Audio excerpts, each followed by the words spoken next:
সুপ্রিয় দর্শক, আসসালামু আলাইকুম। আজকে আমরা দেখানোর চেষ্টা করব বাংলার হারিয়ে যাওয়া কিছু ঐতিহ্য।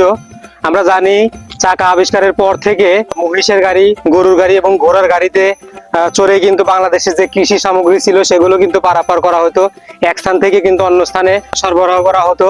কিন্তু যান্ত্রিক যান আবিষ্কারের পর থেকে কিন্তু এগুলো প্রায় বিলুপ্তির পথে, এবং এইগুলো কিন্তু আমাদের চোখে সাধারণত আর দেখা যাচ্ছে না।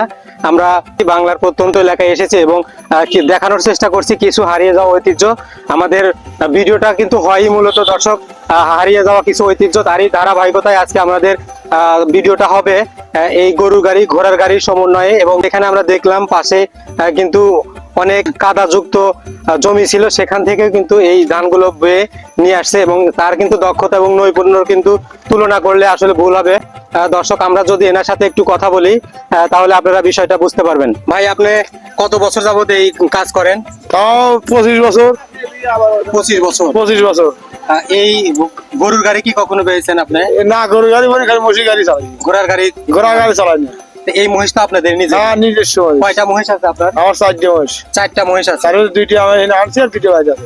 দিন তা ধরেন 4000-5000 টাকা গড় হিসেবে হয় গড়ে। আচ্ছা, ছেলে মেয়ে 3টে মেয়ে খালি। তো পড়াশোনা করেছেন? হ্যাঁ, পড়াশোনা করতেছি। ছোট ছোট 4টা মেয়ে আছে, আমরা তাদের জন্য দোয়া করব যেন পড়াশোনা গুলো ভালো মতো চালিয়ে যেতে পারে। এবং এই মহিষগুলো দেখেন খুবই ইন্ডাস্ট্রিয়াস, আসলে এদের তুলনা করলে শেষ হবে না।